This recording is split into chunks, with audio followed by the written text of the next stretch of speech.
فترى الذين في قلوبهم مرض يسارعون فيهم يقولون نخشى أن تصيبنا دائرة فعسى الله أن يأتي بالفتح أو أمر من عنده فيصبحوا على ما أسروا في أنفسهم نادمين.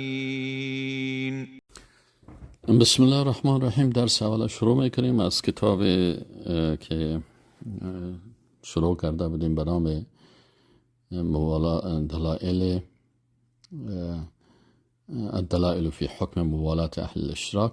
این با شما شروع کرده بودیم، مقدمه‌اش قبلا خواندیم و حالا خود کتاب شروع میکنیم. بسم الله الرحمن الرحیم. قال الشیخ سلیمان بن عبدالله ابن محمد ابن عبدالوهاب رحمه الله.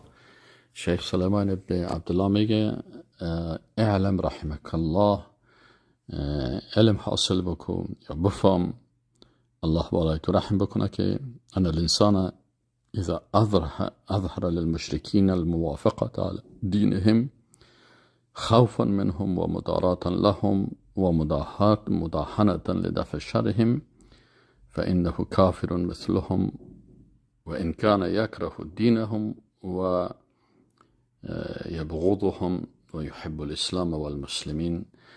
این میگه که متوجه باشین ان الانسان، یقینا که یک انسان وقتی که به همراه مشرکای کافر موافقه به دینشان اظهار بکنه، یعنی به دینشان موافقت داره، خوفا منهم، خاص سبب از ترس باشه، به خاطر ترسی را بگویه، یا مدارات لهم، به خاطر مدارات که یعنی چی میکنن، یک نوع خود نشان دادن، خوب نشان دادن خود و مداهنتان و یکی که مثلا برای چاپلوسی این کار میکنه لدفع شرهم، به خاطر که شرشان از این دور باشه، خواه از اینا بترسه و خواه بر از اینا مدارا بکنه و خواه هم بر از اینا چاپلوسی بکنه به خاطر دفع شر از اینا و ای بخیزه و اظهار بکنه که به دینشان موافق است. و اینده کافر مثلهم، میگه ای مثل از اینا کافر هست.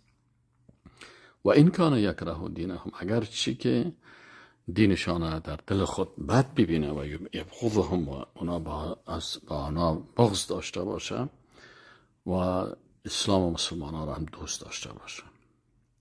یعنی بسیار خطرناک است سخنده که میگه که وقتی انسان اظهار موافقه میکنه در قول خودی، دیگه باز نمیتونه که دلیل بگویه که من ای کار کردم به خاطر از اینکه از اونا میترسیدم یا به خاطر از اینکه مدارات بکنم یا به چاپلوسی به خاطر دفع شر بکنم. این عالم میگه در هر حالتی که ای کار میکنه این در کفر داخل میشه، ولو که از نگاه قلبی دین از اینا را بد میبینه و بغض داره با دینشان و اسلام و مسلمان ها را هم بگه از نگاه قلبی من دوست دارم. بس این دلیل است که کفر به حساب ظاهر و به حساب قول سبب کفر انسان میشه وقتی که موافقت با دین کسی، با دین کافر کسی چی میکنه، اظهار میکنه. خب عالم میگه هذا اذا لم يقع منه الا ذلك، میگه این حکمش است وقتی که از او چیز دیگی واقع نشد، یعنی در صورتی که یک کسی اظهار موافقه به دین مشرکا کرد و از اینا میترسه به خاطر ترس یا به خاطر مدارا و به خاطر چاپلوسی، این کافر میشه. اگر چی در قلب میره بد میبینه، هذا اذا لم يقع منه الا ذلك، یعنی این حکم است وقتی که از این واقع نشده باشه مگر اینی چیز، فقط اظهار موافقی ظاهری. وقتی که به کفر داخل شد، فکیف اذا کان فی دار منعت، باز میگه خیلی این چطور هست وقتی که یک کسی در یک سرزمین در دار کفری می باشه که او دار مانعت است و استدعا بهم و طلب به اونا میشه و دخل فی طاعتهم، در طاعت از اینا داخل میشه و اظهر الموافقت علی دینهم الباطل. باز همین شخص در طاعت کافران داخل میشه که میخیزه برشان میگه که من از شما، از قانونتان، از برنامه شما اطاعت میکنم. و اظهر الموافقت علی دینهم الباطل، و اظهار بکنه موافقت به دین باطلش، یعنی دین باطل اظهار بکنه. و اعانهم علیه بالنصرة والمال، باز اونا را کمک بکنه با نصرتشان، با نصرت کردن و با مال خود کافرها را معاونت و کمک بکنه و والاهم و امرای از اونا دوستی بکنه. و قطع الموالات بینه و بین المسلمین، و باز دوستی را، موالات بین خود و بین مسلمان ها ایرام قطع بکنه. و صار من جنود الشرک و القباب و اهلها، باز در لشکر شرک و در لشکر قبر پرستا و اهلش داخل شوه. بعدما کان من جنود الاخلاص و التوحید و اهله، بعد از اینکه همین شخص در لشکر اخلاص و توحید اهلش بود. فإن هذا لا يشك مسلم انه کافر، یعنی شک نمیکنه مسلمانه که این شخص کافر هست.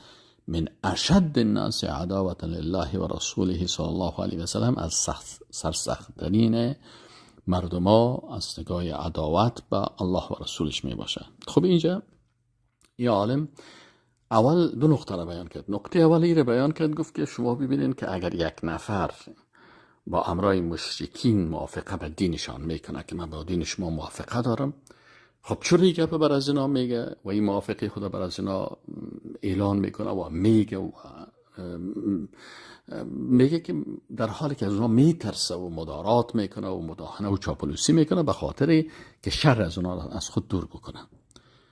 این حالا میگه که اگر اینمی کس با اینمی علتها هم میکنه، میگه کافر میشه، ولو که در قلب خود دینش هم بد ببینه و اسلام هم دوست داشته باشه و مسلمان ها هم دوست داشته باشه، میگه این کافر میشه.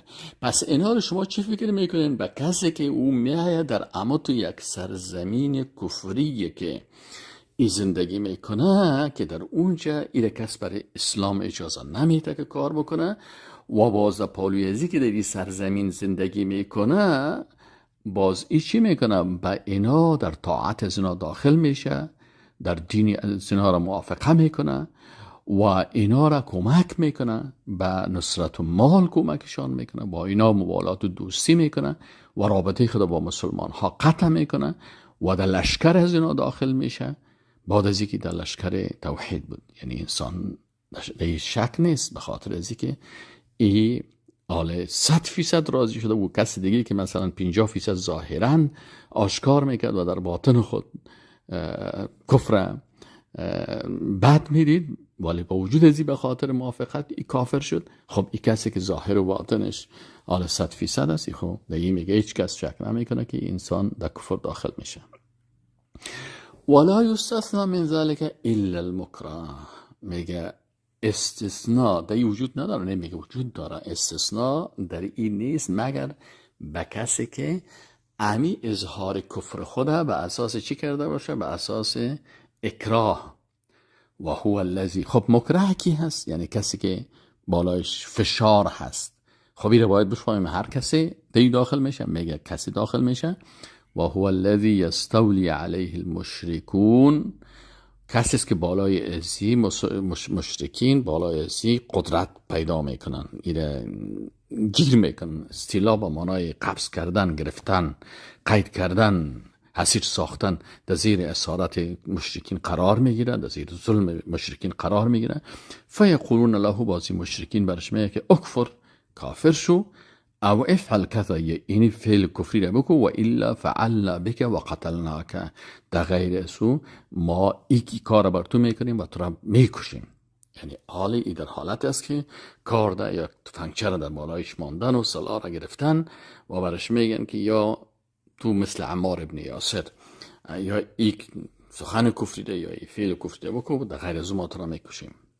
او یأخذونه فیعذبونه، یا ایره میگیرن تعذیبش میکنن، لط میکنن حتی یوافقهم، تا که امرایشان موافقت بکنن. در اینی صورت چی میگه یه عالم؟ فیجوز له الموافقت باللسان، میگه در این صورت میگه جایز از برازی موافقت زبانی، یعنی در زبان اجازه داره که کلمه کفری را بگویه و یا امو فعل کفری را بکنه، مع طمأنینة القلب بالایمان، به امرای اطمینان قلبی به ایمان، که قلبش ایمان داشته باشه. پس این حاله در اینجا ببینین استثناء وقتی که یه عالم ذکر میکنه میگه استثناء برای مکره هست. قبلا بعضی کسا ایره در خوف میگیرن، در خوف نیست، استثناء در خوف نیست، چون که این شخص یک نفر از ترس کافرها به دین کافر موافقه میکنه یا یک سخن کفری میگه یا فعل کفری میکنه به خاطر ترس یا به خاطر مدارا یا به خاطر چاپلوسی، به این کفر داخل میشه. استثناء در خوف نیست، میگن استثناء در چی هست؟ استثناء در اکراه هست. استثناء در اکراه هست. و اکراه چی هست؟ اکراهی است که انسان در حالت قرار بگیره که در زیر قبضه کافران بیه و او برش همون لحظه برش بگه که میکشیمت یا تو اینمی کارا بکن، سلا را بالی سرش میگیره، عمل در تحت قبضه شان است. یا ای که مثلا زده میرنش و برش میگه که اینی سخن بگو، اینی سخن کفری را بگو و یا اینی فعل کفری را بگو. در غیر از اون به اینی استثناء هست. از این خاطر امام احمد ابن حنبل وقتی که بعضی کسایی که موافقه کردن و سخن کفری را گفتن به خلق قرآن و باز آمدن که ما در حالت چی هستیم، امام احمد ابن حنبل دلیلشان قبول نکردن، چون اونا از خوفی کار کرده بودن، نه در حالت اکراه قرار نگرفته بودن که او را برده باشه و زیر زدن باشن یا سلار دگردن کار دگردنش مانده باشه، شمشیر مانده باشه که بگو. گفت نه، شما خو چی هستین؟ شما حالتتان در حالت ترس، انو سر شما حمله نکرده، یک اعلان شده، از ترس که شما خیسین یه پاره گفتین. پس این عالم استثناء را در چی قرار میده؟ در مکره. و مکره کی هست؟ کسی هست که بالای سو مشرکین استیلا قدرت حاصل کرده باشن. یک نفر از مثلا جای دور از هنوز مشرکین در کجا در کجا هست، ای از چند کیلومتری کفر خدا اعلان میکنن، خیلی نمیشه از ترس، بلکه استیلا وقتی که در دستش قرار بگیری و برات بگه که یا میکشیمت یا ای سخن کفر بگو و سلا را برات کشیده، و یا ای که مثلا لط کرده میرن، عمار ابن یاسر میزدن تا وقتی از زدن قطع نمیکنیم تا وقتی که شدن. اینال ایره هم اجازه برش هست به امرای اطمینان قلبی. وقد اجمع العلماء، و میگه یقینا که علما اجماع کردن علی ان من تکلم بالکفر حاضلا انه یکفر. علما اجماع کرده که اگر یک کسی سخن کفری را میگه حاضلا، به مسخرگی میگه مثلا ما در قلبش هیچ گپ نیست، حال بسیاری که اساس میگه که نه باید او قلبش کافر باشه و به قلبش نه، میگه علمای اسلام اجماع کردن اگر یک کسی یک سخن کفری را میگه حاضلا، ولو که ای در حالت هزل باشه، به مسخرگی، رشخندی و ساتیری سخن کفر را میگه، انه یکفر، علما میگه نی کافر میشه. فکیف بمن اظهر الکفر خوفا و طمعا فی الدنیا. پس میگه بازی چطور میشه که کسی اظهار کفر میکنه به خاطر ترس یا به خاطر طمع دنیوی؟ حالا اکثر کسا امیر میگه که مثلا من میترسم در فلانی کشور زندگی میکنم، از ترس میخیزه کفر میگن. حالا ای بالای تو استیلا کردن، آیا سلا رو در گردن سر تو ماندن، آیا عمل لط میخوری که بر تو گفته باشه که زده باشه؟ نه. از این خاطر عالم میگه که اگر یک کسی به شکل هزل به رشخندی و به مزاح کلمه کفر میگن، این کافر میشه، در حالی که در قلبش نمیخواد کافر شود، تنها رشخندی میکنه، لکن این کافر میشه. پس چطور است کسی که مثلا اظهار کفر میکنه به خاطر ترس و به خاطر طمع در دنیا؟ و انا اذكر بعض الادله على ذلك بعون الله و تأییده. و شیخ سلیمان میگه که من ذکر میکنم بعضی از دلایل با کمک الله و تأیید الله. دلیل اول قول الله تعالی، میگه اول دلیلی است که ولن ترضى عنك اليهود ولا النصارى حتى تتبع ملتهم، هرگز از تو راضی نمیشن یهودیان و نصرانیان تا زمانی که مطابقت از ملت یعنی از دین از اینا نکنیم. فاخبر تعالی ان اليهود والنصارى، پس الله سبحانه و تعالی خبر داد که یهود و نصارا که هستند و كذلك المشركون همچنان مشرکین لا يرضون عن النبي صلی الله علیه و سلم، از نبی کریم صلی الله علیه و سلم راضی نمیشدن حتی یتبع ملتهم، تا وقتی که متابعت از ملت از اینا نکنه و یشهد انهم علی حق، و شهادت نده که اینا به حق هستن. ثم قال ان هدى الله هو الهدى، باز الله متعال گفت فرمود که قل بگوی رسول الله صلی الله علیه و سلم ان هدى الله هو الهدى، یقینا که هدایت الله ای هدایت است. ولئن اتبعت اهواءهم، و اگر متابعت کردی از خواسته های زنا بعد الذي جاءك من العلم، بعد از اینکه بر تو علم آمد، ما لك من الله من ولی ولا نصیر، بر تو هیچ ولی دوست ولا نصیر و نصرت کننده بر تو نمی باشه.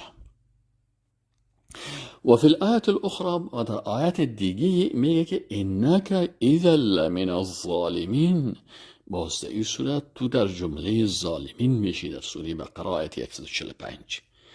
فاذا كان النبي صلی الله علیه و سلم، این عالم میگه، شیخ سلیمان میگه فاذا كان النبي صلی الله علیه و سلم، در صورتی که نبی کریم صلی الله علیه و سلم لو یوافقهم على دینهم ظاهرا، اگر به امرای از اینا موافقت میکرد به دینشان ظاهرا، من غیر عقیدت القلب، بدون عقیده قلبی، لکان خوفا من شرهم و مداهنتا، ای باز خوف از شرشان می بود و مداهنت می بود، کان من الظالمین، از جمله ظالمان می شد. فکیف بمن اظهر لعباد القبور والقباب انهم على حق و هدى مستقیم، بازی میگه چطور میشه برای کسایی که برای قبر پرستا و گنبد پرستا برای از اینا چی میکنن؟ اظهار میکنن که شما اهل حق هستین و شما برای مستقیم هستین. فانهم لا يرضون الا بذلك، ای قبر پرستا راضی نمیشن از موحدین مگر با اینمی سخنان. الدلیل الثانی، میگه دلیل دوم چی هست؟ قول الله تعالی، ای قول الله هست که ولا یزالون یقاتلونکم حتی یردوکم عن دینکم، اینا به شکل دوامدار با شما قتال میکنن، میجنگن، حتی یردوکم عن دینکم، تا که شما را از دینتان مرتد بسازه، برگردانن. این استطاع اگر توانستن. و من یرتد منکم عن دینه، و هر کسی که مرتد شود از شما از دینش، فیموت، پس بمیره، و هو کافر، در حالی که کافر است، فاولئک حبطت اعمالهم فی الدنیا و الاخره، اینا کسانی هست که نابود شده اعمال نیک از اینا در دنیا و آخرت. و اولئک اصحاب النار، اینا اهل دوزخ هستن، هم فیها خالدون، که در دوزخ همیشه می باشن. سوره بقره آیت 127. این شیخ میگه فاخبر تعالی، میگه الله سبحانه و تعالی خبر داد که ان الکفار، یقینا که کافران لا یزالون یقاتلون المسلمین، به شکل دوامدار جنگ میکنن با مسلمان ها، حتی یردوهم عن دینهم ان استطاعوا، تا که اینا را از دینشان برگردانن اگر توانایی داشتن. ولم يرخص في موافقتهم خوفا على النفس والمال والحرمه، این حال باز میگه الله سبحانه تعالی برای زنا اجازه نداد که شما با امرای زنا چی کنه، اجازه نداد یا رخصت نداد که امرای زنا موافقت شود به خاطر خوف بالای جان خود یا مال خود یا حریم خود، نه، بل اخبره، بلکه الله سبحانه تعالی خبر داد من وافقهم بعد، اگر کسی امرایز را موافقت بکنن بعد ان قاتلوه لیدفع شرهم انه مرتد. بعد از اینکه امرایزی جنگید به خاطر دفع شرشان امرایشان موافقت میکنه، ای باز مرتد میشه. فان مات علی ردته، اگر این شخص در حال ارتداد خود بمیره بعد ان قاتله المشرکون، بعد از اینکه مشرکین با امرایزی قتال کردن، این دیگه میگه از اهل نار است که خالدین دائمی میباشن در ای. فکیف بمن وافقهم من غیر قتال، پس این چطور است که یک کسی بدون جنگ، هنوز که جنگ هم نکرده لکن بدون جنگ و بدون همه چیز میخیزه به امرای مشرکین در اعتقاداتشان موافقه میکنه.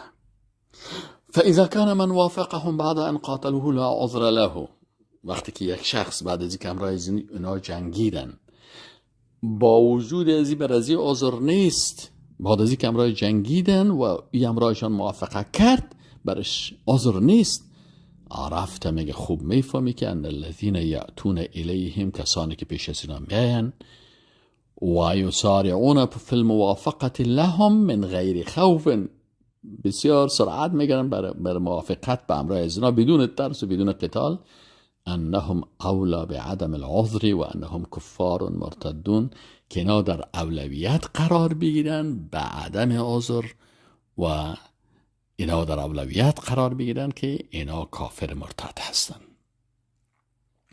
الدلیل الثالث، دلیل سومی که عالم بیان میکنه، قوله تبارک و تعالی، ای آیت شریف است که الله متعال میگه لا یتخذ المؤمنون الکافرین اولیاء من دون المؤمنین، مؤمنان کافران دوستای خود نگیرن بغیر از مؤمنان.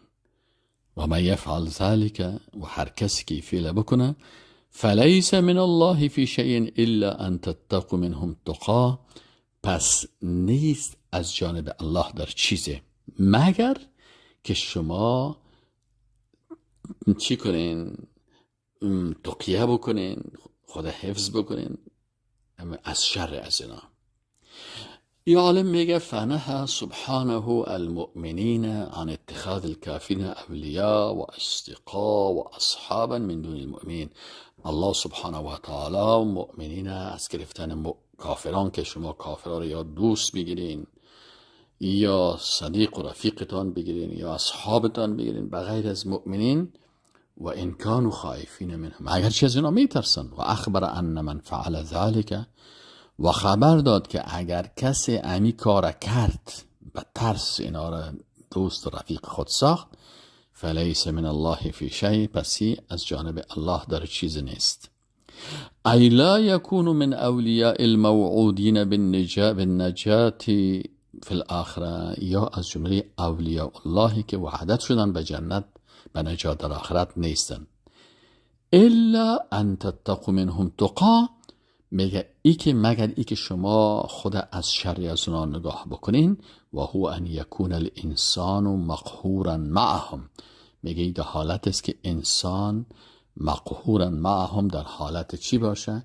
که سرازی بسیار اینا غلبه دارن، لا یقدر علی عداوتهم، که این شخص توانایی دشمنی از اینا را نداره، فیظهر لهم المعاشره، امرای از اینا اظهار میکنه زندگی کردن عادی را، والقلب مطمئن بالبغضاء والعداوه وانتظار زوال المانع، لکن قلب از انسان چی می باشه؟ اطمینان می داشته باشه، مطمئن می باشه به دشمنی و عداوت و با این کافرها، و منتظر از این است که امی مانع دور شود که باز من اظهار بکنم دشمنی خدا با اینا. فاذا زال، وقتی که امی چی از بین رفت، امی مجبوریت، رجع الى العداوة والبغضاء، برمیگرده به چی؟ به دشمنی و عداوت دشمنان اسلام. فکیف بمن اتخذهم اولیاء من دون المؤمنین من غیر عذر، پس وقتی که این حکم بیان شد برای کسی که در او حالت قرار داشت، حکمش بیان شد که حق نداره، عذر نداره که ای چی کنه؟ بخیت دوست بگیره کافره را، پس میگه حالت ازی کسی، این چی میگه؟ کسی که هیچ عذری نداره، لکن دشمنای الله را دوست خود میگیره، الا استحباب الحیات الدنیا علی الاخره، مگر به خاطر چی؟ به خاطر این دوستی کافرها را میکنه که زندگی دنیا را نسبت به زندگی آخرت کرده این خوبتر میدانه. و والخوف من المشرکین و عدم الخوف من الله، اینا از مشرکان میترسن و از الله نمیترسن. فما جعل الله الخوف منهم عذرا، یعنی میگه خوف از کافرها و دشمنای اسلام، ترسیدن از دشمنای اسلام، اینا میگه الله عذر قرار نداده است. بل قال تعالی، بلکه الله سبحانه و تعالی فرموده است که انما ذالکم الشیطان یخوف اولیاءه، این شیطان است که دوستای خدا میترسانه. فلا تخافوهم، پس از اینا نترسین، و خافونی، و از من بترسین، ان کنتم مؤمنین، اگر شما مؤمنین واقعی هستین. آل عمران 175.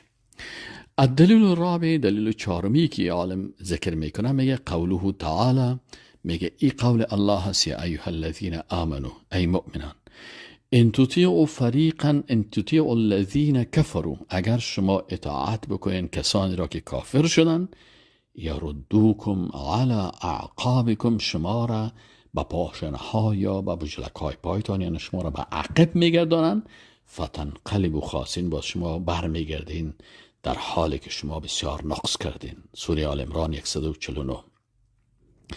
ای عالم میگه فاخبر تعالی، پس الله سبحانه و تعالی میگه خبر داد که ان المؤمنین ان اطاعوا الکفار، اگر مؤمنان اطاعت کفار بکنن، فلا بد ان یردوهم علی اعقابهم عن الاسلام، پس اینا را برمیگردانه به پشتشان از اسلام.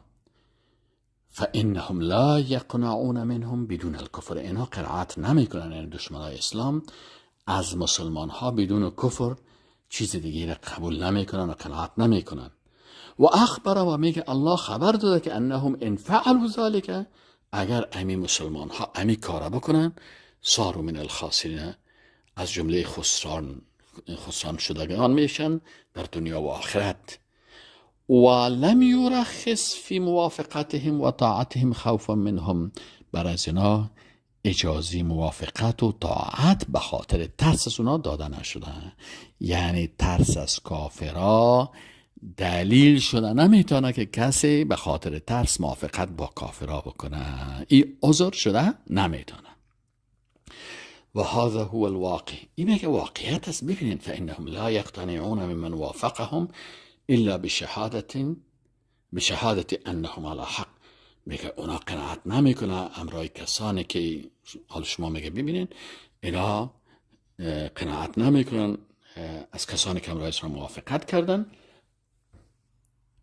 مگر بچی؟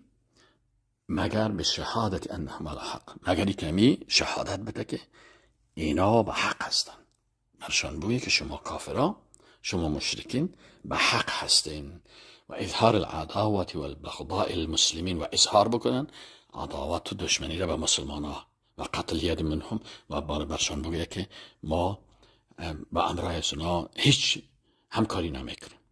یعنی میگه این واقعیت است، هیچ وقت اونا قبول نمیکنن که تو بگی فقط ما با شما مخالفت ندارم با امرای شما، نه، میگه اونا قناعت نمیکنه تا وقتی که اینا امرایشان موافقت بکنه و بگویه که شما به حق هستین، و با مسلمان هایی که مخالف ما هست با امرای اونا دشمنی و بغض خود اعلان بکنین و بگوین که ما همراه اونا همکاری نمیکنیم.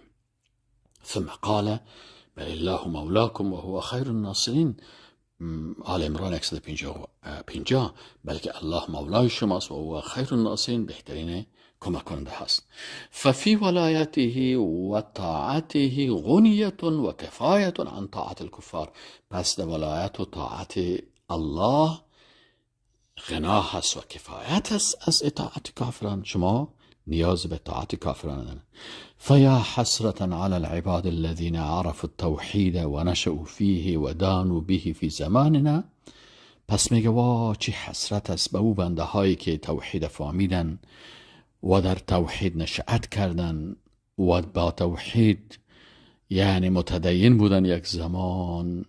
کیف خرجوا عن ولایت رب العالمین و خیر الناصرین چه قسم خارج شدن از دوستی رب العالمین و از دوستی بهترین نصرت کننده ها الى ولایت القباب و اهلها، به دوستی امو گنبدها و اهل زنا قبر پرستا و راضوا بها و به راضی شدن، بدلا عن ولایت من بیده ملکوت و کل شیء، به عوض دوستی او ذاتی که مالکیت تمام اشیا به دست اوست.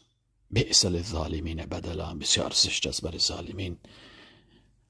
الکهف، سوره کهف آیت 50. الدلیل الخامس، دلیل پنجمی که عالم بیان میکنه، میگه قوله تعالی افمن اتبع رضوان الله کمن باء بسخط من الله. افمن اتبع رضوان الله، آیا کسی که متابعت کرد از رضایت الله، کمن باء بسخط من الله، مثل کسی هست که به غضب الله برگشته، و مأواه جهنم و بئس المصیر، و جایگاه ازی جهنم است و بسیار بد جای است جهنم. آل عمران 162.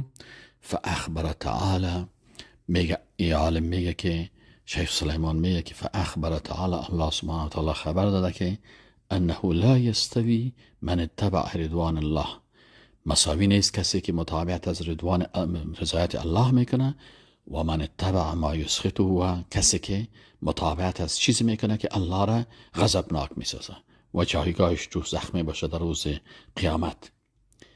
ولا ریب، میگه شک نیست که ان عبادت الرحمن وحده و نصرها و کون الانسان من اهلها من رضوان الله، و ان عبادت القباب والاموات و نصرها والكون من اهلها مما يسخط الله، فلا يستوي عند الله من نصر توحيده ودعوته بالإخلاص وكان من المؤمنين، ومن نصر الشرك ودعوة الأموات وكان مع المشركين. یا عالم میگه که ای شک نیست که عبادت الله به یگانگیش و نصرتش و ای که انسان از اهل عبادت الله باشه و از رضوان الله باشه، و کسی که در مقابل ازی عبادت گنبدها را میکنه و عبادت مرده ها را میکنه و نصرت اونا را میکنه و از جمله از اونا میشه که از کسانی که غضب الله را غضبناک میسازن، پس به نزد الله هیچ وقت مساوی نیست کسی که نصرت توحید و دعوت با اخلاص میکنه و همراه مؤمنان میباشه و کسی که نصرت شرک میکنه و طلب از مرده ها میکنه و همراه مشرکان میباشه. فین قالو، میگه خب اگر امی مردم بگوین که خفنا ما خود ترسیدیم، قیل لهم، برشان گفته میشه کذبتم، دروغ گفتین. و ایضا فما جعل الله الخوف عذرا، و همچنان الله خوف عذر قرار نداده فی اتباع ما یسخطه، در مطابعت از غضبش و اجتناب ما گردی و اجتناب آنچه که او را راضی میسازه.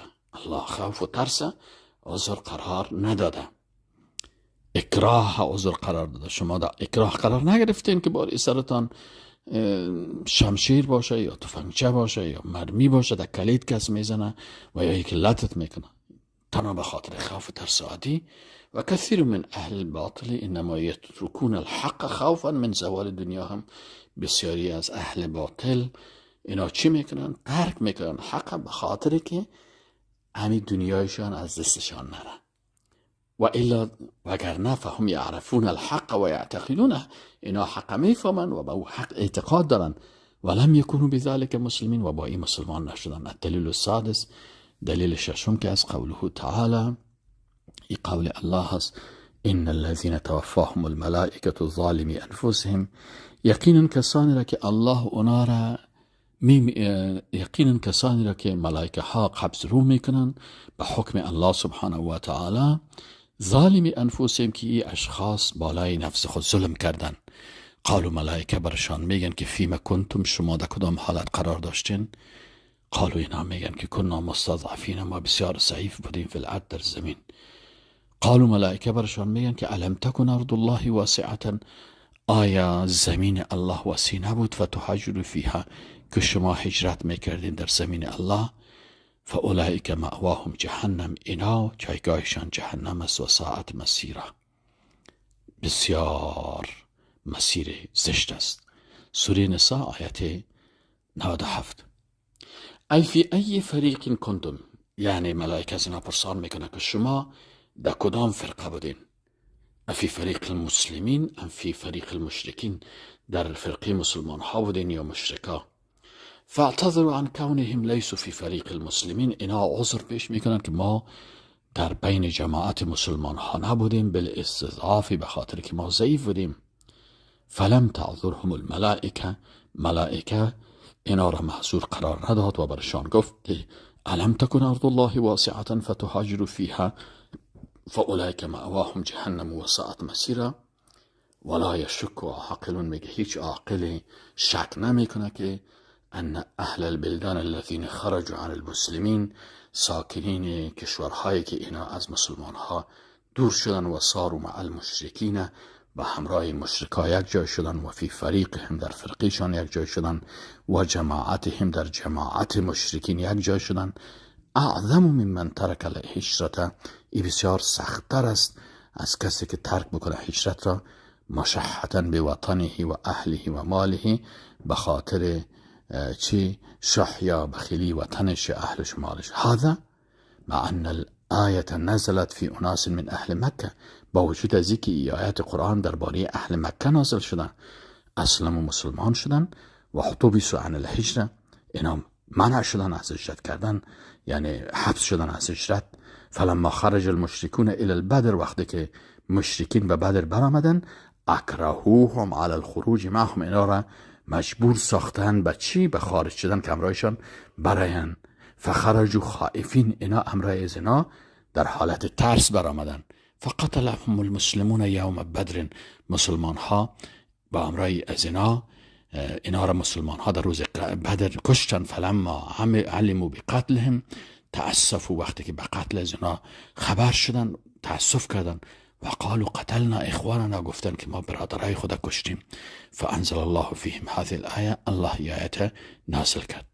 فکیف به اهل البلدان، پس ای در مورد ای کسانی که الذین کانوا علی الاسلام، کسانی که در اسلام بودن، فخلعوا ربقته من اعناقهم، امور اسمان اسلام از گردنهای خود دور کردن، و اظهروا لاهل الشرك الموافقت علی دینهم، به امرای مشرکین به دینشان موافقت اظهار کردن، و دخلوا فی طاعتهم، و در طاعت از اینا داخل شدن، و آواهم بر از اینا معوا دادن، و نصروهم، اینا را نصرت کردن، و خذلوا اهل التوحید، و اینا خذلان و ذلیل کردن اهل توحید را، و ابتغوا غیر سبیلهم، و غیر راه اهل توحید گرفتن، و خطئوهم، و اهل توحید خطاکار گفتن، و ظهر فیهم سبهم و شتمهم و عیبهم و الاستهزاء بهم و تصفیه رأیهم فی ثباتهم على التوحید و صبر علیه و على الجهاد فیه، و اینا اظهار کردن دشنام دادن اهل توحید و عیب کردن اهل توحید و رشخندی کردن بالای اهل توحید، و نظریات از اینا را جاهلانه گفتن، به خاطر که اینا به توحید و صبر و به جهاد صبر کردن، و به توحید صبر کردن و جهاد کردن. و آوانوهم علی اهل توحید طوعا لا کرها، و اینا دوستی کردن به امرای دشمنای توحید، معاونت کردن، کمک کردن دشمنای توحید بالای اهل توحید، با اختیار، نه با حساب کراهیت، و اختیارا لا اضطرارا، اختیار داشتن، مجبورم نبودن. فهؤلاء اولا بالکفر و النار، بس اینا در اولویت قرار دادن که در کفر قرار بگیرن و در آتش دوزخ برن. من الذین ترکوا الهجرة شحا بالوطن، نسبت به کسانی که هجرت به خاطر عم و بخیلی و دوستی و بسیار وطن دوستی و خوف از کافرها، و خرجوا فی جیشهم مکرهین خائفین، در بین لشکر دشمنا خارج شدن در حالی که مجبور بودن و میترسیدن. اما این کسایی که امروز در لشکر کافرها خارج میشن، در لشکر مشرکین خارج میشن، از مشرکین خوف هم ندارن، اکراه هم ندارن، بلکه به خاطر متاع دنیوی. فإن قال قائل، اگر یک گوینده بگوید هل کان للاکراه علی الخروج عذرا، للذین قتلوا یوم بدر، میگه آیا بر کسایی که به اکراه اینا آورده شدن به جنگ در غزوه بدر، کسایی که کشته شدن در روز بدر، بر از اینا چی نبود؟ عذر نبود؟ قیل لا یکون عذرا، میگه برشان گفته میشه که نه خیر، عذر شده نمیتونه.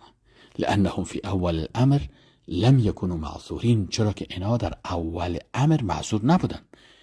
از اقاموا مع الکفار، به خاطر که اینا اقامت کردن به امرای کافران، بدل خود در بین کافران باقی ماندن، هجرت نکردن از بینشان، ماندن تا ای که بالاخره ای حالت سرشان آمد. پس در اول اینا معذور نبودن. فلا یعذرون بعد ذلك بالاکراه، باز اینا پسان به اکراه معذور نمیشن. یعنی مثلا امروز بسیاری کسا بدل خود به اختیار خود بدون زور بدون جبر میره مثلا در کشورهای کفری، خودش بدل خود میره در مسکو زندگی میکنه، خودش میره در جرمنی زندگی میکنه، خودش در امریکا زندگی میکنه. پسان باز وقتی که مشکلات میایه، باز امریکایا ایره یا روس‌ها یا جرمنی‌ها یا اروپایا ایره به زور که خود در جنگ میبرن که به ضد مسلمان‌ها اینا را استخدام بکنه. اینالی عالم میگه که اینا به اینی اکراه دومی برشان عذر نیست. چرا نیست؟ به خاطری که در اول وقتی که اینا اونجا رفتن، در اونجا عذر، در اونجا مجبور نبودن، اکراه در اونجا نبود که بزور اونا را کسی در اونجا بزور شانده باشن. این بدل خود رفت. لانهم السبب فی ذلک، چرا اینا سبب بودن، یعنی او کسایی که در بدر کشته شدن اینا سبب بودن. برای چی؟ برای کشته شدن خود، به خاطر ازی که در اول هجرت نکردن. اگر هجرت میکردن او وقت وطن خود و مال خود و زندگی خود ایره دو بخیلی نمیکردن و نمیبودن به خاطر دوستی از او، اینا باز پسان سرشان ای فشار نمیامد. از این خاطر چون اینا سبب هستن، خودشان خود در چاه انداختن، حیث اقام معهم و ترک الهجره، یا خودشان سبب بودن و امر از اقامت کردن، هجرت ترک کردن. به دلیل هفتم رسیدیم که انشاءالله در درس بعدی میخوانیم. السلام علیکم و رحمت الله و برکاته.